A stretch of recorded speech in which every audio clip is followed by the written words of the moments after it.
দায়িত্ব গ্রহণের পর থেকেই অভিবাসী বিরোধী নানা পদক্ষেপ নিলেও এবার নতুন ভিসা স্কিম চালু করেছেন যুক্তরাষ্ট্রের president Donald Trump. Trump gold card নামে এই বিশেষ ভিসাকে তিনি গ্রিন কার্ডের চেয়েও শক্তিশালী বলে আখ্যা দিয়েছেন। স্কিম অনুযায়ী $10 লাখ খরচ করলেই যুক্তরাষ্ট্রে স্থায়ীভাবে বসবাসের সুযোগ পাওয়া যাবে, বাংলাদেশি মুদ্রায় যার পরিমাণ 12 কোটি টাকারও বেশি।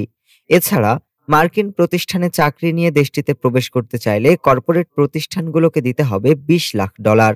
বুধবার থেকে এই ভিসার জন্য আবেদন ওয়েবসাইট চালু হয়েছে বলে হোয়াইট হাউসের ব্যবসায়ীদের সাথে আলাপকালে জানান ট্রাম্প। তার দাবি, এই স্কিম মার্কিন কোম্পানিগুলোকে যোগ্য কর্মী ধরে রাখতে সহায়তা করবে।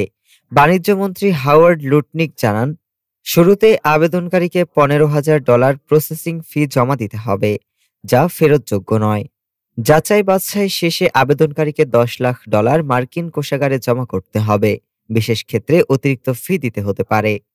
এর আগে সেপ্টেম্বরে H-1B ভিসার আবেদন ফি কয়েক গুণ বাড়িয়ে $1 লাখ নির্ধারণ করেছিলেন ট্রাম্প, যা নিয়েও ব্যাপক সমালোচনা হয়েছে। ডেস্ক রিপোর্ট, আজ বার্তা।